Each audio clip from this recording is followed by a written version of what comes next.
There is a part of you that you rarely speak of, not because it is insignificant, but because it is powerful. This part lives in the shadows of your awareness, showing up in moments of emotion you can't quite explain, in reactions you try to suppress, in dreams that disturb and awaken. It is not evil, it is not broken, it is simply unseen, and yet, within this hidden part of you lies a deep and vital truth, the truth of who you really are and why you are here. This is not a journey of self-improvement. It is a journey of self-reclamation, because your shadow, all that you have disowned, rejected, and buried, holds the keys to your wholeness, your creativity, and your life's true purpose. In the darkness you fear, there is wisdom, and in what you run from, there is a calling. We grow up believing that in order to be good, we must suppress the parts of ourselves that do not conform. We are taught to smile when we are angry, to be quiet when we want to scream, to achieve when we want to rest. From childhood, we learn that certain traits, emotions, and desires are unacceptable, not just socially, but existentially, so we bury them. We hide our anger behind politeness, our fear behind competence, our sadness behind a practiced smile. But what happens to these banished aspects of ourselves? They do not disappear. They form what we might call the shadow, the part of the psyche that contains everything we refuse to see about ourselves. Most people live in fear of their shadow. They believe it is a source of shame, a repository of moral failure, a nest of demons better left untouched. But this is a tragic misunderstanding. The shadow is not evil by nature. It is not something to be exorcised, but something to be explored. In fact, much of what lies within the shadow is not darkness, but gold unclaimed talents, suppressed creativity, buried strength. The shadow is simply that which has been denied. And often what we deny is not bad, but simply unfamiliar or inconvenient. Consider this: the child who is scolded for being too loud may grow up believing their voice has no value. That child becomes an adult who cannot speak up in meetings, who fears confrontation, who swallows words and suffers in silence. But hidden in that shadow, in the loudness they were taught to suppress, might be the gift of public speaking, leadership, or artistic expression. What was once punished is not a flaw, but a seed of potential waiting for the light. To uncover your purpose in life, you must look not only to your strengths, but to what you've hidden from yourself. The dream you abandoned out of fear, the desire you disowned because it felt selfish, the anger you never expressed because it didn't fit the image you thought you had to uphold. All of this lives in the shadow. And until you dare to look into it, you cannot truly know yourself, and thus, you cannot truly know why you are here. The path to your purpose begins not in chasing ideals, but in reclaiming the parts of you you've left behind. This is not an easy process. It is a confrontation, but in that confrontation, you begin to realize something profound. The things you've feared in yourself are not your enemies, they are your teachers. They have waited patiently for you to turn toward them, to listen, to understand. And when you do, they transform. Your shadow does not wish to destroy you. It wishes to complete you. It contains your instincts, your passions, your intuitive knowing. It holds the fire of your individuality. When you integrate it, you do not become dangerous or immoral. You become real, authentic. You become whole. So let us drop the illusion that goodness comes from purity, from never being angry, jealous, or afraid. That is a mask, not a virtue. True goodness, true strength, comes from facing the whole of who you are and choosing to work with it consciously. To reject the shadow is to reject your own becoming. To embrace it is to walk the path of deep transformation, the kind that not only reveals your purpose, but empowers you to live it. What we push away does not leave us. What we ignore within ourselves does not dissolve, it festers, grows, and evolves in secret. The psyche is not a passive container. It is alive, dynamic, and always in movement. When parts of ourselves are repressed, they do not vanish into nothingness. They retreat into the unconscious, where they gather energy and act independently of our conscious will. This is why the things we refuse to face often find a way to show up in our lives in the most destructive ways. You may think you have buried your anger, that you are above rage. But then you find yourself irritable with your partner, contemptuous toward strangers, resentful in moments that do not warrant such intensity. You may believe you have conquered fear, that you are confident and composed. Yet your body betrays you before every opportunity to speak, to lead, to risk.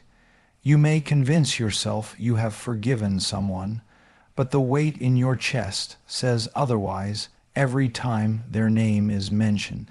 This is the power of the denied self. It does not obey. It leaks through the cracks. It lives a secret life in your decisions, your moods, your relationships, your dreams. People imagine they are free, but they are often ruled by what they do not know about themselves. The more firmly you repress a part of your nature, the more power it gains in the underground of your psyche.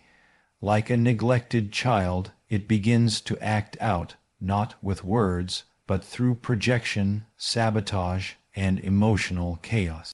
You may find yourself repeatedly drawn to the same painful relationship patterns, caught in addictive behaviors, or paralyzed by indecision. And you wonder, why does this keep happening to me? The answer is not external. It is within. It is the voice of your shadow, speaking in the only language left to it, symptom and compulsion. We like to imagine we are rational beings, making choices with clear minds. But in truth, the shadow often makes our choices for us. It whispers in the background, coloring our preferences, shaping our judgments, guiding us away from growth and toward comfort, away from challenge and toward familiar suffering. We are not free until we bring the unconscious into awareness. We are not empowered until we recognize the parts of ourselves that we have feared or rejected. This is not about blame or shame. It is about responsibility, the kind that leads to liberation. When you own your shadow, you begin to reclaim your energy from the places where it was scattered. You begin to see how much of your life has been shaped not by who you truly are, but by who you thought you had to be in order to be safe, loved, or accepted. And in that recognition, you find the beginning of real freedom. It is tempting to keep pretending, to keep performing a version of yourself that fits neatly into social roles and expectations. But something in you knows. Something in you is restless. It aches for truth. It longs for integration, and it will not be silenced forever.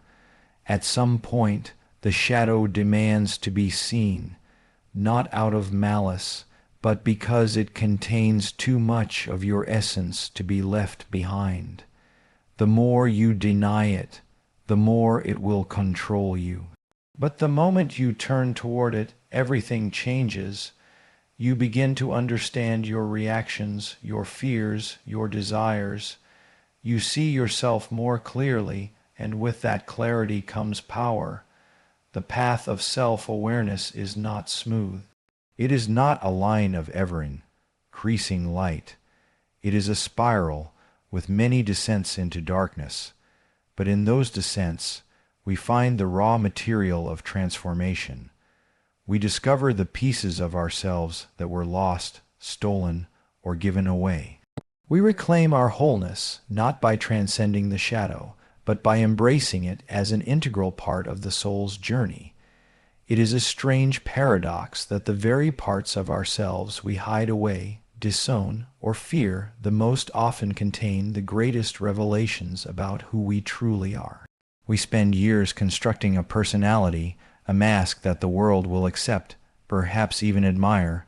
We cultivate it through approval, through rules, through conformity, but beneath that surface lies a deeper truth. The parts of ourselves that we exile do not die. They wait, and within them are the keys to our authenticity. You may look at your jealousy and recoil. You may feel your insecurity and rush to numb it. You may taste your ambition and instantly shame it. But what if each of these feelings is not a flaw, not a defect, but a doorway? What if the discomfort you feel is the price of admission into your inner world, the world where your true self resides?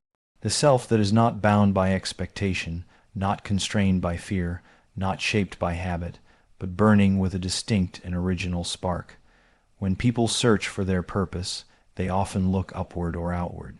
They look to role models, to ideals, to philosophies. They ask, "What should I do?" But the real question, the transformative one, is what part of myself have I not yet allowed to live? Because purpose is not something you discover on the outside. It is something that emerges from within, from the depths where your unlived potential sleeps. Within the shadow lies your creative force, your unexpressed voice, your wildness, your instincts. The child who was once told they were too sensitive might have suppressed their empathy, their intuition, their gift for healing. The one who was told to stop dreaming may have buried their vision, their artistic talent, their capacity to imagine something better. These are not minor losses. These are fractures in the selves, splits that prevent wholeness, and with it, the realization of your purpose. You are not here to become someone else. You are here to become who you already are beneath the layers of fear, defense, and forgetting. But to do this, you must go where most are afraid to tread. You must face what you've denied. This is the paradox. To know yourself, you must first confront the parts of you that do not feel like you. The irrational anger, the craving for attention, the shameful desire, the paralyzing doubt. These are not just psychological nuisances. They are signals. They are messages from the depths of your psyche saying, "Look here, this too is you." You will not find your purpose by polishing your surface. You will not reach fulfillment by becoming more acceptable. The gold is in the dirt. The light is hidden in the dark. Your path lies in integrating what you've excluded, in listening to the voice you've silenced, in recognizing that your shadow is not your enemy. It is the part of you that has been carrying the weight of your unlived life. This work requires courage. It demands presence, but most of all, it requires compassion. Not just for others, but for yourself. Can you meet the rejected parts of you with curiosity rather than condemnation? Can you hold your contradictions without trying to resolve them too quickly? Can you allow yourself to be incomplete, messy, and uncertain, knowing that this is where transformation begins? There is no wholeness without the shadow. There is no purpose without pain. But the pain is not punishment. It is the labor of birth. Something inside you is trying to be born, and it can only emerge when you stop running from your own reflection. The parts you fear may be the very things you need to become who you are meant to be. Purpose is not about becoming extraordinary. It is about becoming real. And to be real, you must make room for all of you, not just the light, but also the dark. From the moment we are old enough to understand approval, we begin to chase perfection. We are taught, implicitly or explicitly, that to be worthy is to be good, and to be good is to be flawless. Perfection becomes a silent idol we serve in our behavior, in our performance, in the image we present to the world. We measure ourselves against impossible ideals and wonder why we feel so deeply unfulfilled. We confuse the absence of mistakes with the presence of meaning, but life is not asking you to be perfect. It is asking you to be whole. To be whole is to bring all of yourself to the table, the light and the dark, the proud and the ashamed, the healed and the wounded. Wholeness does not demand purity. It demands truth. It demands that you stop editing yourself to fit into someone else's expectations, and instead begin to explore who you are without the mask. It is not the flawless self that contains the seed of your purpose, but the full self, the self that has stumbled, fallen, bled, and risen. When you pursue perfection, you often do so by exclusion. You cut away the parts of yourself that are deemed ugly, awkward, or unruly. You suppress your rage, your need, your vulnerability. You smooth the edges until what remains is a version of you that is digestible, acceptable, and incomplete. Perfection is a form of spiritual malnourishment. It feeds the image while starving the soul. It disconnects you from your inner life, from your raw humanity, from the richness of your own story. Purpose does not rise from perfection. It rises from integration. It rises when you begin to see your life, all of it, as meaningful, not just the polished parts. It is shaped by the moments you thought would break you, the grief you tried to avoid, the failures that brought you to your knees. Each experience, even the ones you most wish to forget, carries within it a thread. And when you follow these threads, when you weave them together with presence and honesty, they begin to form the fabric of purpose. The pursuit of perfection often leads to paralysis. You wait to act until you're sure you'll succeed. You hesitate to speak until the words are flawless. You hold back love until you are certain you will not be hurt. But life does not wait for perfection. It waits for your participation. It calls for your involvement, your engagement, your willingness to be seen not as an ideal, but as a human being, vulnerable, contradictory, evolving. To be whole is to walk with your imperfections, not to be ruled by them. It is to say, yes, this too is me. The envy, the insecurity, the longing, they belong. They have something to teach you. You cannot discard your way into purpose. You must include. You must befriend the parts of you that have waited in the dark, hoping for your acceptance. Wholeness is not found through ascension, but through descent, through the willingness to go downward, inward, toward the forgotten places in your soul. In the end, your purpose is not a title, a role, or a single achievement. It is a way of being in the world, a state of inner alignment, and that alignment comes not when you are flawless, but when you are honest, when your outer life reflects your inner truth, when you stop trying to become what others want and start allowing what already lives inside you to emerge. Wholeness is the foundation of meaning, and the shadow is not a barrier to wholeness, it is the missing piece. When you gather all of yourself, even the parts you once disowned, you become rooted in your being. And from that rootedness, your purpose reveals itself not as something to strive for, but as something that has been waiting patiently for your return. It is easy to believe that the people and situations that disturb us are the problem. The colleague who irritates you, the partner who pushes your buttons, the stranger whose words leave you simmering, we tend to view these encounters as external nuisances, disruptions to our peace. But what if they are something more? What if every emotional trigger is not just a disruption, but a clue, a keyhole through which the unconscious calls out to be seen? Your triggers are not accidents. They are invitations. invitations to self-exploration. Every time you are disproportionately angry, intensely jealous, unusually anxious, or deeply offended, you are being shown something not just about the world, but about yourself. These moments reveal unintegrated parts of your psyche. They show you where your shadow resides, where your wounds still bleed, where your growth is waiting. Imagine your psyche as a vast landscape. Some parts are well lit and familiar. These are the qualities you accept, the stories you tell yourself about who you are. But other parts lie in shadow. These are the traits, feelings, and desires you have pushed away, and they do not sit quietly. They call out, using others as mirrors.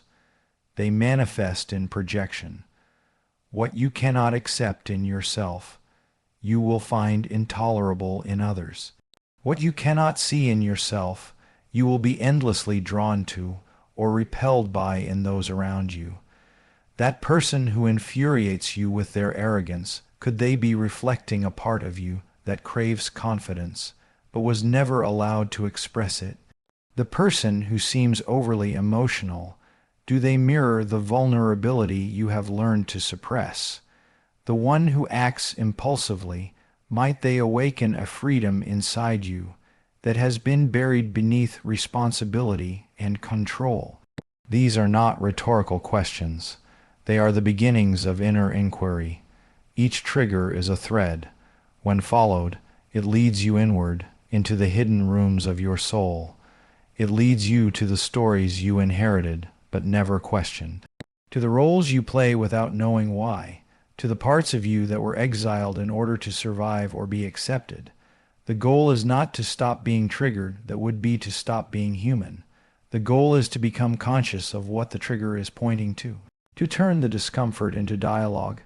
Instead of saying, "This person makes me feel worthless," you begin to ask, "What part of me already believes I am unworthy and why?" Instead of saying, "I can't stand people who are needy," you ask, "Where did I learn that needing others is shameful?" In this way, triggers become treasure maps. They lead to buried aspects of the self, the parts with unmet needs, the dreams deferred, the gifts abandoned, the truths you were never allowed to live, and each time you follow the map, you become more whole. You stop blaming the world for your pain and start reclaiming your power. You realize that the very things you tried to escape were not enemies, but messengers. This work is not about indulgence. It is about responsibility. To grow is to stop outsourcing your pain and start owning your story. It is to recognize that the world is not here to flatter your ego or shield you from discomfort. It is here to awaken you, sometimes gently, often fiercely, to the full spectrum of who you are. And in this awakening, your purpose begins to emerge. Because your purpose is not found by climbing away from your emotional life, it is found by diving into it. By understanding that the energy behind your triggers is the same energy that fuels your passion, your creativity, your calling. What unsettles you is not meant to destroy you. It is meant to direct you toward the parts of yourself you have not yet claimed. Follow your triggers. They are maps drawn by the unconscious, leading you to the treasure of your authentic self. There is a common impulse in the human psyche to fight against what we fear within ourselves. We want to conquer our darkness, eliminate our flaws, silence the voices that whisper doubt, shame, and rage. We treat the shadow like an adversary, something to defeat. But this orientation is based on a misunderstanding. The shadow does not seek submission. It seeks recognition. It does not want to overpower you. It wants to be heard. And the purpose is not conquest, but reconciliation. You cannot conquer what is part of you. You cannot kill off a limb and call it healing. The shadow is not some foreign invader, it is you. The you that had no place in your childhood home. The you that was unwelcome in school, in religion, in relationships. The parts you were told to hide if you wanted to belong, and so you buried them, but buried things do not die, they wait, they fester, they whisper through dreams, through impulses, through symptoms, and the more you try to suppress them, the more loudly they speak. To befriend the shadow is to do something radical, to listen. To sit beside the parts of yourself that make you uncomfortable and ask, what are you trying to show me? What truth have I not yet faced? What part of me did I abandon in order to feel safe? This is not an act of indulgence. It is an act of profound courage. It takes bravery to look at your envy without justification, to admit your craving for control, to acknowledge the bitterness you carry toward those who wounded you. And it takes even more strength to hold those realizations with compassion, not to excuse them, but to understand them, to see the human story beneath the reaction, the wound beneath the defense. The shadow is not dangerous because of what it contains. It becomes dangerous when it is ignored. When you reject it, it turns on you. It fuels projection, addiction, sabotage, aggression. But when you meet it with curiosity, it softens. It begins to reveal its true nature. You start to see that your anger is not just fire, it is your will to protect yourself. That your fear is not just paralysis, it is the part of you that still longs for safety.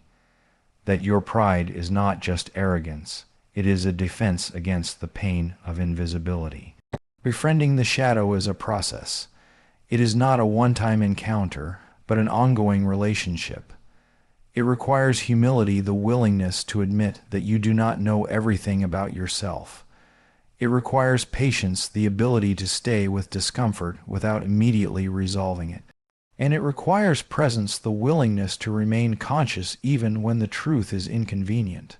But the rewards of this path are immense.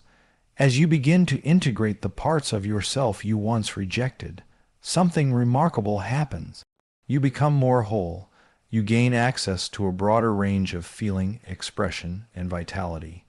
You stop living in reaction and begin to respond from a place of inner alignment. You feel less fragmented, less lost, more at home in your own skin. This is where true purpose begins to unfold, not from perfection, but from integration. Your calling is not to become someone else, but to become entirely yourself. And the shadow holds many of the keys. Within it are your instincts, your creativity, your authority, your depth. The gifts you buried to survive are the same gifts you must recover in order to truly live. So do not seek to conquer the shadow. It is not your enemy. It is your forgotten sibling, your inner twin, the keeper of your unlived life. Sit with it, speak with it, learn its language. It has waited long enough for you to return.